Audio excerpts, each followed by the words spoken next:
So നമ്മൾ ഇവിടെയാണെങ്കിൽ moving ചാർജിനെ അല്ലെങ്കിൽ ഒരു ചാർജിനെ ആണെങ്കിൽ ഒരു ട്രാൻസ്വേഴ്സ് മാഗ്നറ്റിക് ഫീൽഡിലേക്ക് കടത്തിവിടുകയാണ്. നമ്മൾ കഴിഞ്ഞ വീഡിയോയിൽ പഠിച്ചായിരുന്നു. ചാർജിനെ ആണെങ്കിൽ നമുക്ക് മാഗ്നറ്റിക് ഫീൽഡ് ഇവിടെ ഇൻടു ദ പ്ലെയിൻ ആണ്. Magnetic field into the plane ആണ്. ചാർജിനെ ഞാനാണെങ്കിൽ Q എന്ന പോസിറ്റീവ് ചാർജ് ഉണ്ട്. ചാർജിനെ ഞാൻ ഇങ്ങനെ കടത്തി വിട്ട് കഴിഞ്ഞാൽ എന്ത് ചെയ്യും? അത് ആന്റി ക്ലോക്ക് വൈസിൽ റൊട്ടേറ്റ് ചെയ്യും. ശരിയാണോ? അത് ആന്റി ക്ലോക്ക് വൈസ് റൊട്ടേറ്റ് ചെയ്യുന്ന കാര്യം നമ്മൾ പഠിച്ചതാണ്. ആ മോഷൻ എന്തായിരുന്നു? Uniform circular motion. So uniform circular motion കാണിക്കും.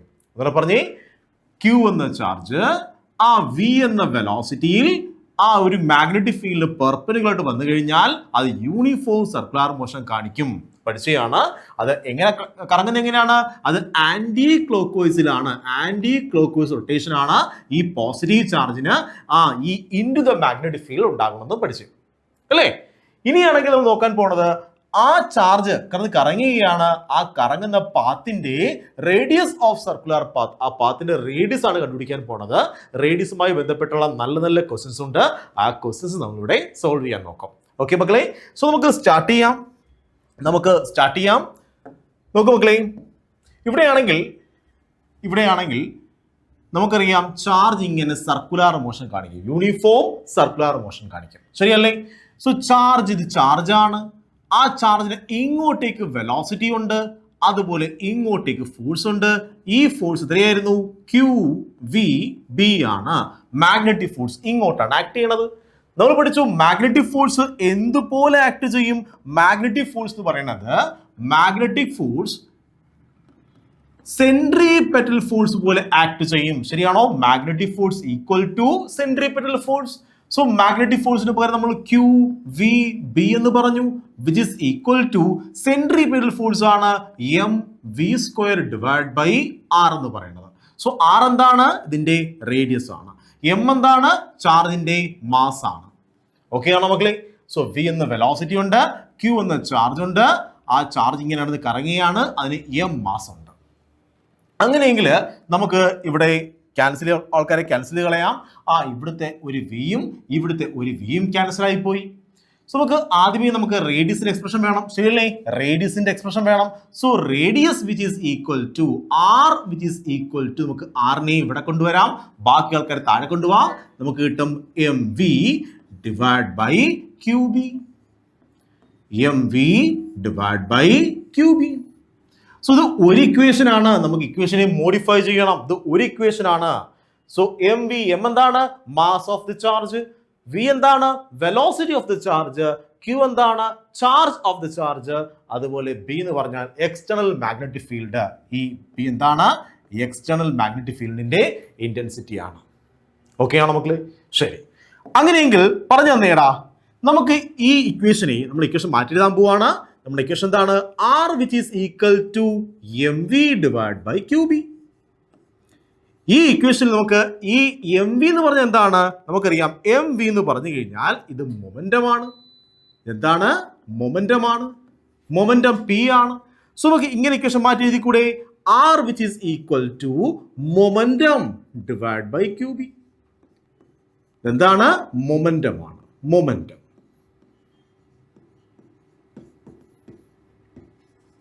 മൊമെന്റം ആണ്. So R which is equal to P divided by Q ന് ഇക്വേഷൻ ഉണ്ട്. സോ അടുത്ത ഇക്വേഷൻ കിട്ടിക്കഴിഞ്ഞു. എന്താണ്?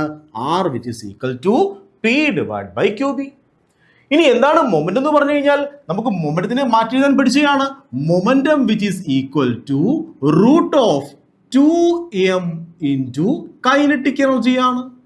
2m into kinetic energy ആണ്. സോ നമുക്ക് വേണമെങ്കിൽ മൊമെന്റത്തിനെ മാറ്റി എഴുതാം. പറഞ്ഞേ R which is equal to മൊമെന്റത്തിന് പകരം പറയാം root of 2m into kinetic energy. ഇതെവിടെ പഠിച്ചതാണ്? +1 പഠിച്ചതാണ്. വർക്ക് എനർജി ആൻഡ് പവറിൽ പഠിച്ചതാണ്. മൊമെന്റത്തെ നമ്മൾ root of 2m into kinetic energy വിളിക്കാം. ഇനി ഡിവൈഡ് ബൈ QB നമുക്ക് അതുപോലെ എഴുതാം. സോ അടുത്ത ഇക്വേഷൻ കിട്ടിക്കഴിഞ്ഞു. നോക്ക് എത്ര ഇക്വേഷൻ ആടാ? അടുത്ത ഇക്വേഷൻ കിട്ടിക്കഴിഞ്ഞു. So simple.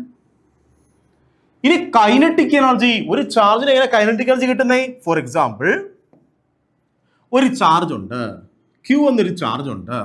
അതിനെ V എന്ന പൊട്ടൻഷ്യലിലേക്ക് ഇട്ട് കഴിഞ്ഞാൽ Q എന്ന ചാർജിനെ V എന്ന പൊട്ടൻഷ്യൽ അയച്ചു കഴിഞ്ഞാൽ ഉറപ്പായിട്ട് എന്ത് ചെയ്യും? അതിൽ വർക്ക് ഉണ്ടാവും. വർക്ക് എന്തായിട്ട് മാറും? കൈനറ്റിക് എനർജി ആയിട്ട് മാറും. അതിന്റെ ഇക്വേഷൻ എന്താണ്? QV പഠിച്ചതാണോ? ഇവിടെ പഠിച്ചതാണ്. നമ്മുടെ ഈ ചാപ്റ്ററിൽ സെക്കൻഡ് ചാപ്റ്ററിൽ പഠിച്ചതാണ്. ഇലക്ട്രിക് പൊട്ടൻഷ്യൽ ആൻഡ് കപ്പാസിറ്റൻസിൽ പഠിച്ചതാണ്. Q എന്ന ചാർജിനെ V എന്ന പൊട്ടൻഷ്യൽ കൊണ്ടുവെക്കുമ്പോൾ അതിലേക്ക് ഒരു വർക്ക് ആക്ട് ചെയ്യും.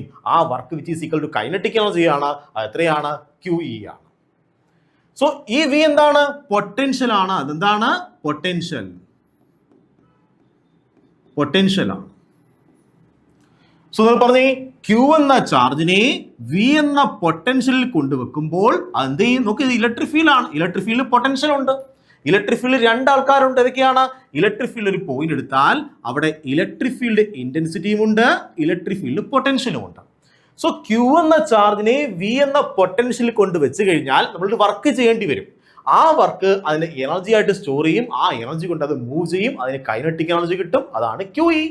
നിങ്ങൾ പറഞ്ഞേ Q എന്ന ചാർജിനെ V എന്ന പൊട്ടൻഷ്യലിൽ കൊണ്ടുവെക്കുമ്പോൾ അത് മൂവ് ചെയ്യും. നമ്മൾ വർക്ക് ചെയ്യണം. ആ വർക്ക് ചെയ്യുന്നത് എന്തായിട്ട് മാറും? കൈനറ്റിക് എനർജി ആയിട്ട് മാറും. അതിന്റെ ഇക്വേഷൻ എന്താണ്? QV. Q ചാർജ് ആണ്, V അവിടുത്തെ പൊട്ടൻഷ്യൽ ആണ്. V എന്താണ്? പൊട്ടൻഷ്യൽ ആണ്.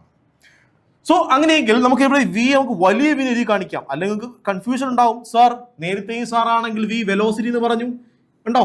ഞാൻ ഈ നീല കളറിൽ എഴുതുന്ന V എന്താണ് മക്കളെ? പൊട്ടൻഷ്യൽ ആണ്. അത് പൊട്ടൻഷ്യൽ ആണ്. എന്താണ്? പൊട്ടൻഷ്യൽ ആണ്. ശരി, അങ്ങനെയെങ്കിൽ പറഞ്ഞു തന്നേ, ഇവിടെ എങ്ങനെ വരും? കൈനറ്റിക് എനർജിക്ക് പകരം നമുക്ക് എന്ത് പറയാം? നമുക്ക് Q ഇൻറ്റു V എന്ന് വിളിച്ചൂടെ? Q ഇൻറ്റു V എന്ന് പറയാം. Q ഇൻറ്റു V എന്ന് പറയാം. സോ ഇക്വേഷൻ മാറത്തില്ലേടാ? അപ്പൊ ഇക്വേഷൻ വീണ്ടും മാറും. എങ്ങനെ മാറും? R which is equal to R root of 2m നമ്മൾ അതുപോലെ എഴുതി. ഇൻറ്റു കൈനറ്റിക് എനർജിക്ക് പകരം പറയണം Q ഇൻറ്റു V. ഇത് V ആണ്, നമ്മളുടെ പൊട്ടൻഷ്യൽ ആണിത്. ഇത് പൊട്ടൻഷ്യൽ ആണ്. ഡിവൈഡ് ബൈ ആരുണ്ട്? QB ഉണ്ട്. നോക്ക്, ഇവിടുത്തെ ഒരു ക്യൂവും ഇവിടുത്തെ ഒരു ക്യൂവും ക്യാൻസൽ ആകും. ഇപ്പൊ ഈ റൂട്ടിനകത്ത് ഒരു ക്യൂവേ ഉള്ളൂ. ഇവിടെ ക്യൂ വെറുതെ കിടക്കുകയാണ്. അതിന് മീനിങ് എന്താണ്? അവിടെ രണ്ട് ക്യൂ ഉണ്ട്. Root Q into root Q ആണിത്. ശരിയാണോ? ഒറ്റ ക്യൂ മാത്രമേ ഉള്ളതിന് മീനിങ് എന്താണ്? Root Q into root Q ഉണ്ട്. സോ ഇവിടുത്തെ ഒരു റൂട്ട് ക്യൂവും ഇവിടുത്തെ ഒരു റൂട്ട് ക്യൂവും വെട്ടിപ്പോകുമ്പോൾ നമുക്ക് എന്ത് കിട്ടും? താഴെ റൂട്ട് ക്യൂ വരത്തില്ലേടാ? വരും. സോ ആൻസർ എങ്ങനെ വരും? വിച്ച് ഈസ് ഈക്വൽ ടു, നമുക്ക് ബി എ പുറത്തെടുത്ത് മാറ്റി എഴുതാം. ബി പുറത്തെടുത്ത് മാറ്റി എഴുതി കഴിഞ്ഞാൽ റൂട്ട് ഓഫ്, പിന്നെ ആരുണ്ട്? 2m. പിന്നെ ആരുണ്ട്? പൊട്ടൻഷ്യൽ ഉണ്ട്. ഡിവൈഡ് ബൈ നോക്ക്, 2m പൊട്ടൻഷ്യൽ ഉണ്ട്, ഡിവൈഡ് ബൈ Q. ഓക്കെ ആണോ? സോ ഇവിടെ എത്ര ഇക്വേഷൻ ഉണ്ട്? നമുക്ക് ഇത് ഇക്വേഷൻ ആണ്. എത്ര ഇക്വേഷൻ ഉണ്ട് മക്കളെ? റേഡിയസ് എത്ര ഇക്വേഷൻ ഉണ്ട്? ഒരു സ്റ്റാൻഡേർഡ് ഇക്വേഷൻ ഉണ്ട്. അതിനെ മോഡിഫൈ ചെയ്യാം. മാസിന്റെ വെലോസിറ്റിയെ മോഡിഫൈ ചെയ്തപ്പോൾ P എഴുതി, മൊമെന്റ് എന്ന് എഴുതി നമ്മൾ. മൊമെന്റ് എന്ന് പറഞ്ഞാൽ root of 2m into kinetic energy ആണ്. കൈനറ്റിക് എനർജി എന്ന് പറഞ്ഞാൽ QE ആണ്. അങ്ങനെ നമുക്ക് എത്ര ഇക്വേഷൻ ഉണ്ടാക്കാം? 1, 2, 3, 4 ഇക്വേഷൻ ഉണ്ടാക്കാം. സോ റേഡിയസിന് എത്ര ഇക്വേഷൻ ഉണ്ട് മക്കളെ? 4 ഇക്വേഷൻ ഉണ്ട്. സോ നമ്മളിവിടെ പഠിക്കാൻ പോണത് ഫോഴ്സിനെ പറ്റിയാണ്. നമ്മൾ ഇതുവരെ ചർച്ച ചെയ്തത് ഫീൽഡിനെ പറ്റിയായിരുന്നു, മാഗ്നറ്റിക് ഫീൽഡ്. ഒരു കറണ്ട് ക്യാരി കണ്ടക്ടറിന് ചുറ്റും ഉണ്ടാകുന്ന മാഗ്നറ്റിക് ഫീൽഡിനെ പറ്റിയാണ് നമ്മൾ ഇതുവരെ ചർച്ച ചെയ്തത്. നമ്മൾ ഇനി പറയാൻ പോണത് ഈ കറണ്ട് ക്യാരി കണ്ടക്ടറിനെ ഞാനൊരു എക്സ്റ്റേണൽ മാഗ്നറ്റിക് ഫീൽഡ് കൊണ്ടുവയ്ക്കുകയാണ്. സോ ഇവിടെയാണെങ്കിൽ എൻ്റെ കയ്യിൽ ഒരു കറണ്ട് ക്യാരിങ് കണ്ടക്ടർ ഉണ്ട് കേട്ടോ. ഒരു കറണ്ട് ക്യാരിങ് കണ്ടക്ടർ ആണ്. അതിലൂടെ I എന്ന കറണ്ട് കടന്നു പോകുന്നുണ്ട്. ഞാൻ ഇതിനെയാണെങ്കിൽ ഒരു എക്സ്റ്റേണൽ മാഗ്നറ്റിക് ഫീൽഡ് കൊണ്ടുവയ്ക്കുകയാണ്. സോ മാഗ്നറ്റിക് ഫീൽഡ് എങ്ങനെയാണ്? ഇൻ ടു ദ പ്ലെയിൻ ആണ്. ശരിയല്ലേ? ഇൻ ടു ദ പ്ലെയിൻ ആണ്. So into the plane ആണ് മാഗ്നറ്റിക് ഫീൽഡ്. അവിടേക്ക് ഞാനാണ് കറണ്ട് ക്യാരിങ് കണ്ടക്ടറിനെ കൊണ്ടുവച്ചു. അപ്പൊ നിങ്ങൾ പറയും, sir current carrying conductor itself a magnet. Current carrying conductor എന്താണ്? ഒരു മാഗ്നറ്റ് ആണ്. സോ ഒരു മാഗ്നറ്റിനെ മറ്റൊരു മാഗ്നറ്റിന്റെ ഫീൽഡിൽ കൊണ്ടുവെക്കുകയാണ്. ഉറപ്പായിട്ട് ഇവിടെ എന്ത് ആക്ട് ചെയ്യും? മാഗ്നറ്റിക് ഫോഴ്സ് ആക്ട് ചെയ്യും. മാഗ്നറ്റിക് ഫോഴ്സ് ആക്ട് ചെയ്യും. സോ ഉറപ്പായിട്ടും രണ്ട് മാഗ്നറ്റിന് ഇടയിൽ എന്തുണ്ട്? ഇവിടെ രണ്ട് മാഗ്നറ്റ് ഉണ്ട്. ഉറപ്പായും രണ്ട് മാഗ്നറ്റിന് ഇടയിൽ ഉറപ്പായിട്ട് എന്തുണ്ടാവും? ഫോഴ്സ് ഉണ്ടാവും, മാഗ്നറ്റിക് ഫോഴ്സ് ഉണ്ടാകും. നമുക്കറിയാം ഒരു ചാർജ് ഉണ്ടാക്കുന്ന മാഗ്നറ്റിക് ഫോഴ്സിനെ പറ്റി നമുക്കറിയാം, ശരിയല്ലേ? ഒരു മൂവിങ് ചാർജ് ആണെങ്കിൽ എക്സ്റ്റേണൽ മാഗ്നറ്റിക് ഫീൽഡിൽ കൊണ്ടുവെക്കുമ്പോൾ ഒരു ചാർജ് ഇങ്ങനെ ഒഴുകുകയാണ്. Q എന്ന ചാർജ് ഇങ്ങനെ V എന്ന വെലോസിറ്റിയിൽ ഒഴുകുകയാണ്. അത് എക്സ്റ്റേണൽ മാഗ്നറ്റിക് ഫീൽഡിൽ കൊണ്ടുവെക്കുമ്പോൾ ഉറപ്പായി എന്ത് ചെയ്യുന്നുണ്ട്? ഫോഴ്സ് ഉണ്ടാവും. ശരിയാണോ? നമുക്ക് ഈ ഫിഗർ ആണെങ്കിൽ നിങ്ങൾക്ക് മനസ്സിലാവുന്ന ഭാഷ വരച്ച് കാണിച്ചു തരാം. അപ്പോൾ നിങ്ങൾക്ക് കുറച്ചുകൂടെ കാര്യങ്ങൾ മനസ്സിലാവും. നോക്ക്, ഇവിടെ ആണെങ്കിൽ ഒരു എക്സ്റ്റേണൽ മാഗ്നറ്റിക് ഫീൽഡ് ഉണ്ട്. എക്സ്റ്റേണൽ മാഗ്നറ്റിക് ഫീൽഡ് ഉണ്ട്. ഈ മാഗ്നറ്റിക് ഫീൽഡിലേക്ക് Q എന്ന ചാർജിനെ പെർപെൻഡിക്കുലർ ആയിട്ട് V എന്ന വെലോസിറ്റി വിടുകയാണ്. സോ മാഗ്നറ്റിക് ഫീൽഡ് എങ്ങനെയാണ്? ഇങ്ങനെയാണ്.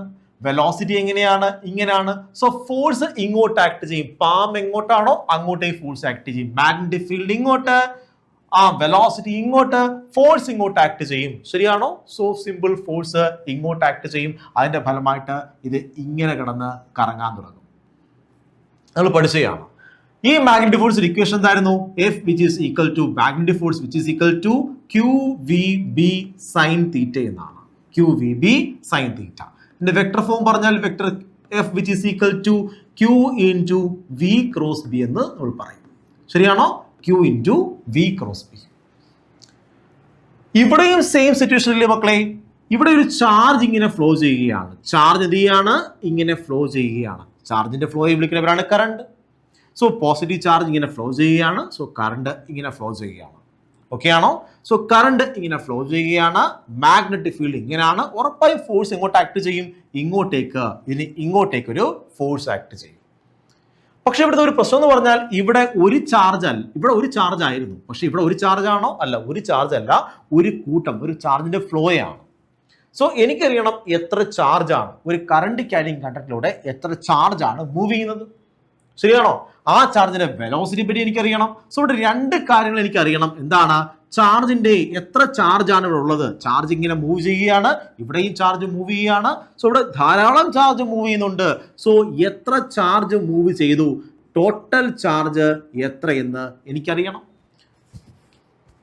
സോ ടോട്ടൽ ചാർജ് എത്രയെന്ന് എനിക്കറിയണം. അതുപോലെയാണെങ്കിൽ എന്തെനിക്കറിയണം? വെലോസിറ്റി എന്താണെന്ന് എനിക്കറിയണം. സോ വെലോസിറ്റി എന്താണെന്നും എനിക്കറിയണം. ഈ രണ്ട് കാര്യത്തെ പറ്റിയും എനിക്ക് അറിയാമെങ്കിൽ സിമ്പിൾ ആയിട്ട് നമുക്ക് എന്ത് ചെയ്യാം?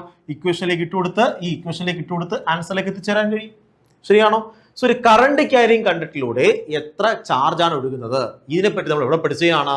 നമ്മൾ കറണ്ട് ഇലക്ട്രിസിറ്റിയിൽ പഠിച്ചതാണ്. ഒരു കറണ്ട് ക്യാരിയിങ് കണ്ടക്ടറിലൂടെ എത്ര ചാർജ് ആണ് ഫ്ലോ ചെയ്യുന്നത്? നിങ്ങൾ പറയണം, സർ നാളെ NALE ഓർമ്മയുണ്ടോ? Q which is equal to നാളെ നമ്മൾ എവിടെ പഠിച്ചതാണ്? നമ്മളാണെങ്കിൽ എവിടെയാണ്? കറണ്ട് ഇലക്ട്രിസിറ്റിയിൽ പഠിച്ചതാണ്. ഒരു കറണ്ട് ക്യാരിയിങ് കണ്ടക്ടറിനകത്തുള്ള ടോട്ടൽ ചാർജിന്റെ വാല്യൂ നാളെയാണ്. അതുപോലെ കറണ്ട് ക്യാരിയിങ് കണ്ടക്ടറിലാണെങ്കിൽ ഇലക്ട്രോൺസിന്റെയും ഒഴുകുന്നുണ്ട്. ഇലക്ട്രോണിന്റെ ആവറേജ് വെലോസിറ്റി വിളിക്കുന്ന പേരാണ് ഡ്രിഫ്റ്റ് വെലോസിറ്റി. സോ വെലോസിറ്റി പകരം പറയണം ഡ്രിഫ്റ്റ് വെലോസിറ്റി. അതിന്റെ ഇക്വേഷൻ എന്താണ്? ഡ്രിഫ്റ്റ് വെലോസിറ്റിയുടെ ഇക്വേഷൻ നമുക്ക് ഇവിടുന്ന് ഉണ്ടാക്കിയെടുക്കാം. I which is equal to കറണ്ടിന്റെ ഇക്വേഷൻ നമുക്ക് അറിയാം, അത് വീണയാണ്. I which is equal to VENA വീണ. So current which is equal to വീണയാണ്, charge which is equal to നാളെയാണ്. ഓർത്തിരിക്കുമല്ലോ? അങ്ങനെയെങ്കിൽ ഈസി ആയിട്ട് പറഞ്ഞ മക്കളെ, ഡ്രിഫ്റ്റ് വെലോസിറ്റി എത്രയാണ്? Drift velocity which is equal to ബാക്കിയെല്ലാം എവിടെ കൊണ്ടുപോവാ? I divided by E. ഉണ്ടോ? I divided by ENA. So നമുക്ക് ആരുടെ വാല്യൂ ഇട്ടിട്ടുണ്ട്? കറണ്ടിന്റെ വാല്യൂ ഇട്ടിട്ടുണ്ട്. സോറി, ഡ്രിഫ്റ്റ് വെലോസിറ്റിയുടെ വാല്യൂ ഇട്ടിട്ടുണ്ട്. ഇവിടുത്തെ വെലോസിറ്റി നമുക്കറിയാം. അതുപോലെ എന്തും അറിയാം? ഇവിടുത്തെ ചാർജും അറിയാം. സോ അങ്ങനെയെങ്കിൽ സിമ്പിൾ ആയിട്ട് നമുക്ക് എന്ത് ചെയ്യാം? ഈ ഇക്വേഷനിലേക്ക് ഇട്ട് കൊടുക്കാം. ഈ ഇക്വേഷനിലേക്ക് ഫോഴ്സ് ആണ് കണ്ടുപിടിക്കേണ്ടത്. Force which is equal to ചാർജിന് പകരം പറയണം ആകെ ചാർജ്. കാര്യം ഇവിടെ ഒരു ചാർജേ ഉള്ളൂ, ഇവിടെ ഒരു കൂട്ടം ചാർജ് ഉണ്ട്. എത്ര ചാർജ് ഉണ്ട്? നാളെ ചാർജ് ഉണ്ട്. NALE. സോ ആരെ കഴിഞ്ഞു? നമ്മൾ ചാർജിനെ കഴിഞ്ഞു. വെലോസിറ്റി എന്ന് പറഞ്ഞാൽ ഡ്രിഫ്റ്റ് വെലോസിറ്റി ആണ്. ഇവിടുത്തെ വെലോസിറ്റി ചാർജിന്റെ വെലോസിറ്റി ആണ്. ഇവിടെ കറണ്ടിന്റെ വെലോസിറ്റി ആണ്, ഡ്രിഫ്റ്റ് വെലോസിറ്റി ആണ്. അതിന്റെ ഇക്വേഷൻ എന്താണ്? വീണ വെച്ചിട്ട് നമ്മൾ കണ്ടുപിടിച്ചു I divided by ENA. So അതും കഴിഞ്ഞു. പിന്നെ മാഗ്നറ്റിക് ഫീൽഡ് ഉണ്ട്, പിന്നെ എന്തുണ്ട്, സൈൻ തീറ്റ ഉണ്ട്. ആരൊക്കെ ക്യാൻസൽ ചെയ്ത് കളയാം മക്കളെ? So simple. നിങ്ങൾ പറയും സാർ എന്നിനെ ഞങ്ങൾ ക്യാൻസൽ ചെയ്യും, സാർ ഞങ്ങൾ ഇ എ ക്യാൻസൽ ചെയ്യും, സാർ ഞങ്ങൾ എ ക്യാൻസൽ ചെയ്യും. സോ ബാക്കി എന്തുണ്ട്? സോ ബാക്കിയുള്ളത് എന്താണ്? F which is equal to നിങ്ങൾക്കറിയാം B I L sine theta. F which is equal to B I L sine theta. ഇനി വെക്ടർ ഫോം വരയ്ക്കാൻ പറഞ്ഞാൽ പറയണം vector F which is equal to I എന്താണ്? ഒരു സ്കെയിലാർ ക്വാണ്ടിറ്റി ആണ്, ബാക്കി എന്താണ്? വെക്ടർ ക്വാണ്ടിറ്റി ആണ്. സോ ഇത് കിട്ടും F which is equal to I into L cross B. മറ്റെന്താണെന്ന്? V cross B. ഇവിടെ എന്താണ്? L cross B. So similar equation ആണ്. ഇവിടെ ചാർജ് ഉണ്ട്, ഇവിടെ കറണ്ട് ആയി, ഇവിടെ എല്ലിന് പകരം ഇവിടെ വി ആയി, ബി അതുപോലെ കിടക്കുന്നു. സോ സിമിലർ ഇക്വേഷൻ ആണ്, സിമിലർ സിറ്റുവേഷൻ ആണ്. ഇവിടെ ആണെങ്കിൽ ഒരു ചാർജ് ഉണ്ടായതുകൊണ്ട് കറങ്ങും, ഇവിടെ ആണെങ്കിൽ കറങ്ങത്തില്ല, പകരം എന്ത് ചെയ്യും? ബെൻഡ് ചെയ്യും. ഇങ്ങോട്ടാ ബെൻഡ് ചെയ്യുന്നത്? ഇങ്ങോട്ടേക്ക് ബെൻഡ് ചെയ്യും. മനസ്സിലായോ? ഇങ്ങോട്ടേക്ക് ഫോഴ്സ് ആക്ട് ചെയ്യും. മക്കളെ സിമ്പിൾ അല്ലേടാ? So simple. സോ ഈ ഒരു കണ്ടീഷൻസ്, ഈ ഒരു കാര്യമാണെങ്കിൽ നിങ്ങൾ ഈ രണ്ട് കാര്യങ്ങൾ ചേർത്താണ് പഠിക്കുന്നതെങ്കിൽ സിമ്പിളായിട്ട് എന്ത് ചെയ്യാൻ പറ്റും? നിങ്ങൾക്ക് ഇത് മനസ്സിലാക്കാൻ പറ്റും. പറ്റത്തില്ലേ? പറ്റും. പക്ഷെ ഇവിടെ വീണ്ടും പ്രശ്നങ്ങളുണ്ട്. എന്താ പ്രശ്നം എന്ന് പറഞ്ഞു കഴിഞ്ഞാൽ, സോ നിങ്ങൾ പറയും സാർ ഒരു കറണ്ട് ക്യാരിങ് കണ്ടക്ടർ ഉണ്ട്, അത് ഐ എന്ന കറണ്ട് പോകുന്ന കണ്ടക്ടറാണ്, അത് ബി എന്ന മാഗ്നറ്റിക് ഫീൽഡിൽ ഇരിക്കുന്നെങ്കിൽ അതിന് ഇങ്ങോട്ടേക്ക് എന്തുണ്ടാവും? ഫോഴ്സ് ഉണ്ടാവും. സോ ഫോഴ്സിന്റെ വാല്യൂ എന്താണ്? F is equal to B I L sine തീറ്റയാണ്. ബി ഐ എൽ സൈൻ തീറ്റയാണ്. ഇവിടെയാണെങ്കിൽ എല്ലും കണ്ടോ, ഇത് എല്ലാണ്. സോ എല്ലും അതുപോലെയാണെങ്കിൽ ബിയും, ഇത് ബി ഇങ്ങനെയാണ്, എൽ ഇങ്ങനെയാണ്. സോ സൈൻ 90 ആണ് ഇവിടെ വരുന്നത്. സോ ബി ഐ എൽ എന്ന് വരും കേട്ടോ. സൈൻ 90 1 ആയിട്ട് മാറും, അത് ബി ഐ എൽ എന്ന് വാല്യൂ കിട്ടും. പക്ഷെ പ്രശ്നം ഇവിടെ അല്ല. പ്രശ്നം കിടക്കുന്നത് ക്വസ്റ്റ്യൻസ് ഇങ്ങനെ വരുമ്പോഴാണ്. കണ്ടക്ടർ ഇങ്ങനെ ആയിക്കോട്ടെ, കണ്ടക്ടർ ഒന്ന് വളഞ്ഞു കണ്ടോ, ഇതിന്റെ റേഡിയസ് ഞാൻ തരാൻ പോവാണ്. ആർ റേഡിയസ് ഉണ്ട്, ഓക്കെ ആണോ? ആ റേഡിയസ് ഉണ്ട്, സെമി സർക്കിൾ ആണ്. അതിലൂടെ ഐ എന്ന കറണ്ട് കടന്നു പോവുകയാണ്. അതിനെയാണെങ്കിൽ ഒരു എക്സ്റ്റേണൽ മാഗ്നറ്റിക് ഫീൽഡ് കൊണ്ടുവെക്കുകയാണ്. സോ ഇപ്പോഴും നോക്ക്, മാഗ്നറ്റിക് ഫീൽഡ് ഇങ്ങനെയാണ്, അകത്തേക്കാണ്. അതുപോലെയാണെങ്കിൽ കറണ്ട് എന്താണ്? അതിന് പെർപെൻഡിക്കുലർ ആയിട്ട് പോവുകയാണ്. ശരിയല്ലേ? കറണ്ട് എങ്ങനെ പോയിക്കോട്ടെ, അതിന് പെർപെൻഡിക്കുലർ ആയിരിക്കും. കറണ്ട് ഇങ്ങനെ പോയാൽ പെർപെൻഡിക്കുലർ ആണ്, കറണ്ട് ഇങ്ങനെ പോയാൽ പെർപെൻഡിക്കുലർ ആണ്, കറണ്ട് ഇങ്ങനെ പോയാൽ പെർപെൻഡിക്കുലർ ആണ്. സോ ഇവിടെ എല്ലാം എന്താണ്? സൈൻ 90 എത്രയാണ്? 1 ആയിട്ട് മാറും. ശരിയാണോ? സൈൻ തീറ്റന്റെ വാല്യൂ 1 ആയിട്ട് മാറും. അപ്പൊ നിങ്ങൾ പറയും സാർ സിമ്പിൾ ആയിട്ട് പറയാം, force which is equal to B ഞങ്ങൾ അതുപോലെ എഴുതും, ഐ ഞങ്ങൾ അതുപോലെ എഴുതും. ആർ എന്ന് പറഞ്ഞാൽ നിങ്ങൾ വിചാരിക്കും ഇത് ടോട്ടൽ ലെങ്ത് ആണ് സർ, ടോട്ടൽ ലെങ്ത് ആണ് സർ. അതെന്ന് പറഞ്ഞാൽ ഇത് ആകെ 2πr ആയിരുന്നു, അതിന്റെ പകുതി πr എന്ന് നിങ്ങൾ പറഞ്ഞു കളയും. സോ ചില ആൾക്കാർ എന്ത് ചെയ്യും? അതിനെ πr എന്ന് എഴുതി കളയും. കണ്ടോ, ആകെ ലെങ്ത് സർ πr ആണ്, ആകെ 2πrന്റെ പകുതിയാണിത്, πr എന്ന് പറയും. അങ്ങനെ പറയരുത്. ഇവിടെയാണ് നിങ്ങളുടെ കൺഫ്യൂഷൻ ഉണ്ടാവേണ്ടത്, ഇവിടെയാണ് തെറ്റാവുന്നത്. ഇത് തെറ്റാണ്. എന്താണ് എൽ എന്ന് പറയുന്നത്? എൽ എന്ന് പറയുന്നത് total length of the conductor അല്ല, പകരം ഡിസ്പ്ലേസ്മെന്റ് ആണ്. അത് വെലോസിറ്റിയിൽ നിന്ന് വന്നതാണ്, ഡിസ്പ്ലേസ്മെന്റ് ആണ്. ഡിസ്പ്ലേസ്മെന്റ് എന്ന് പറഞ്ഞാൽ ഇനിഷ്യൽ പോയിന്റ് തൊട്ട് ഫൈനൽ പോയിന്റ് വരെയുള്ള സ്ട്രെയിറ്റ് ലൈൻ ഡിസ്റ്റൻസിനെ വിളിക്കുന്ന പേരാണ് എൽ എന്ന് പറയുന്നത്. സോ എൽ എത്രയാണ്? അത് 2r ആണ്. മനസ്സിലായോ? അല്ലാതെ എന്തല്ല, അത് ഇതിന്റെ ലെങ്ത് അല്ല, കണ്ടക്ടറിന്റെ ലെങ്ത് അല്ല, പകരം എന്താണ്? ഡിസ്പ്ലേസ്മെന്റ് ആണ്, കറണ്ടിന്റെ ഡിസ്പ്ലേസ്മെന്റ് ആണ്. So F which is equal to B I into 2r എന്ന് പറയണം. ഇതാണ് ശരിയായത്. ഓക്കെ ആണോ? മനസ്സിലായോ? സോ ഇക്വേഷൻ എല്ലാവർക്കും അറിയാം, പക്ഷേ ആക്ച്വലി ഈ എൽ എന്താണ്? അത് ഡിസ്പ്ലേസ്മെന്റ് ആണ്. എവിടുന്നാ മനസ്സിലായേ? നമുക്ക് ഇക്വേഷനിൽ നിന്നാണ് മനസ്സിലായത്. Drift velocity, velocity which is equal to displacement divide by time ആണ്. ഇത് എന്താണ്? ഡിസ്പ്ലേസ്മെന്റ് ആണ്, കറണ്ടിന്റെ ഡിസ്പ്ലേസ്മെന്റ് ആണ്. അത് എത്രയാണ് ഇവിടെ? അത് നമ്മുടെ 2r ആണ്. റേഡിയസ് അല്ലേ? സോ ഇത് എത്രയാണ്? r. r പ്ലസ് r എത്രയാണ്? 2r ആണ്. ഓക്കെ ആണോ? ശരി. അങ്ങനെയെങ്കിൽ പറഞ്ഞേ മക്കളെ, അങ്ങനെയെങ്കിൽ ഇത് പറഞ്ഞേ, ഇതൊരു സർക്കുലാർ ലൂപ്പാണ്, സർക്കുലാർ ലൂപ്പാണ്. Okay, circular loop. അങ്ങനെയെങ്കിൽ ഇതിനെ ഞാൻ എക്സ്റ്റേണൽ മാഗ്നറ്റിക് ഫീൽഡിൽ കൊണ്ടുവെക്കുകയാണ്. ഐ എന്ന കറണ്ട് കടന്നു പോകുന്ന ഒരു സർക്കുലർ ലൂപ്പിനെ ഞാൻ എക്സ്റ്റേണൽ മാഗ്നറ്റിക് ഫീൽഡ് കൊണ്ടുവയ്ക്കുകയാണ്. ഇതിൽ ആക്ട് ചെയ്യുന്ന ഫോഴ്സിന്റെ വാല്യൂ എത്രയെന്നാണ് ക്വസ്റ്റ്യൻ. സോ നിങ്ങൾ പറയും സർ ഇവിടെയാണെങ്കിൽ ഫോഴ്സിന്റെ ഇക്വേഷൻ ഒരു കറണ്ട് ക്യാരിങ് കണ്ടിട്ട് ഉണ്ടാക്കുന്ന ഫോഴ്സിന്റെ ഇക്വേഷൻ ഞങ്ങൾക്ക് അറിയാം, അത് F is equal to BIL sin θ ആണ്. പക്ഷെ ഈ കേസിലാണെങ്കിൽ ബി ഉണ്ട് സർ, ഇവിടെ ഐ ഉണ്ട്, പക്ഷെ എൽ എന്ന് പറഞ്ഞു കഴിഞ്ഞാൽ ഡിസ്പ്ലേസ്മെന്റ് ആണ്. ഇത് ക്ലോസ്ഡ് സർക്യൂട്ട് ആണ്, ഇത് ക്ലോസ്ഡ് ലൂപ്പ് ആണ്, ക്ലോസ്ഡ് ലൂപ്പ് ആണ് മക്കളെ. ക്ലോസ്ഡ് ലൂപ്പിൽ പറഞ്ഞേ എല്ലിന്റെ വാല്യൂ എത്രയായിരിക്കും? ഡിസ്പ്ലേസ്മെന്റ് എത്രയാണ്? 0 ആണ്. സോ ഈ ടേം 0 ആയി പോയതിന്റെ ഫലമായിട്ട് ആകെ ഫോഴ്സിന്റെ വാല്യൂ എന്നിട്ട് മാറും, ഇവിടെ 0 ആയിട്ട് മാറും. മനസ്സിലായോ? സിമ്പിൾ അല്ലേ? So simple. സോ ഇങ്ങനെയുള്ള ക്വസ്റ്റ്യൻസ് വരുമ്പോൾ നിങ്ങൾ എന്ത് ചെയ്യണം? നിങ്ങൾ എൻ്റെ ബേസിക് കോൺസെപ്റ്റിൽ നിന്നും കണക്ട് ചെയ്യാൻ നോക്കണം. ഓക്കെ, സോ എനിക്ക് തോന്നുന്നു ഇപ്പോൾ നിങ്ങൾക്ക് ഈ പറഞ്ഞ കോൺസെപ്റ്റ് മനസ്സിലായി കാണും. നമ്മൾ പറയാൻ ഉദ്ദേശിച്ച കോൺസെപ്റ്റ് എന്താണ്? ഒരു സ്ട്രെയിറ്റ് കണ്ടക്ടർ ഉണ്ട്, അതിലൂടെ ഐ എന്ന കറണ്ടാണ് കടന്നു പോണത്. അതിനെ ഞാൻ ഒരു എക്സ്റ്റേണൽ മാഗ്നറ്റിക് ഫീൽഡ് കൊണ്ടുവച്ച് കഴിഞ്ഞാൽ ഉറപ്പായും ഫോഴ്സിന്റെ വാല്യൂ ആക്ട് ചെയ്യും. ഫോഴ്സ് പറഞ്ഞിരുന്നത് റൈറ്റ് ഹാൻഡ് റൂൾ ആണ്. മാഗ്നറ്റിക് ഫീൽഡ് ഇങ്ങോട്ട് പോട്ടെ, കറണ്ട് മുകളിലേക്കാണെങ്കിൽ ഫോഴ്സ് ഇങ്ങോട്ട് ആക്ട് ചെയ്യും. സോ ഫോഴ്സ് ഇങ്ങോട്ട് ആക്ട് ചെയ്യും. ആ ഫോഴ്സിന്റെ ഇക്വേഷൻ എന്താണ്? F is equal to BIL sin θ. ഇതിന്റെ വെക്ടർ ഫോം എന്താണ്? Vector F which is equal to I into L cross B. So what is the direction of force? Force is always perpendicular to vector L and vector B. ശരിയാണോ? Force ഇങ്ങോട്ടാണ്, അത് ലെങ്തിന് perpendicular ആണ്, അതുപോലെ ബിക്കും എപ്പോഴും perpendicular ആയിരിക്കും. ഇനി അടുത്തൊരു concept ആണ്, എന്താണ് എൽ എന്ന് പറയുന്നത്? ആ എൽ എന്ന് പറയുന്നത് എന്താണ്? ഡിസ്പ്ലേസ്മെന്റ് ആണ്, അല്ലാതെ എന്തല്ല, അത് ലെങ്ത് ഓഫ് കണ്ടക്ടർ അല്ല. സോ ലെങ്ത് ഓഫ് കണ്ടക്ടർ അല്ല, പിന്നെ എന്താണ്? അത് കറണ്ടിന്റെ ഡിസ്പ്ലേസ്മെന്റ് ആണ്. പിന്നുള്ള പറഞ്ഞ എന്താണ്? ഒരു ക്ലോസ്ഡ് ലൂപ്പ് എടുത്തു കഴിഞ്ഞാൽ അതിലൂടെ കറണ്ട് കടന്നു പോകുന്നെങ്കിൽ അതുണ്ടാക്കുന്ന ഫോഴ്സ് എന്ന് പറഞ്ഞാൽ എക്സ്റ്റേണൽ മാഗ്നറ്റിക് ഫീൽഡ് കൊണ്ടുവച്ചാൽ അതുണ്ടാക്കുന്ന ആകെ ഫോഴ്സിന്റെ വാല്യൂ, നെറ്റ് ഫോഴ്സിന്റെ വാല്യൂ എന്നിട്ട് മാറും മക്കളെ? 0 ആയിട്ട് മാറും.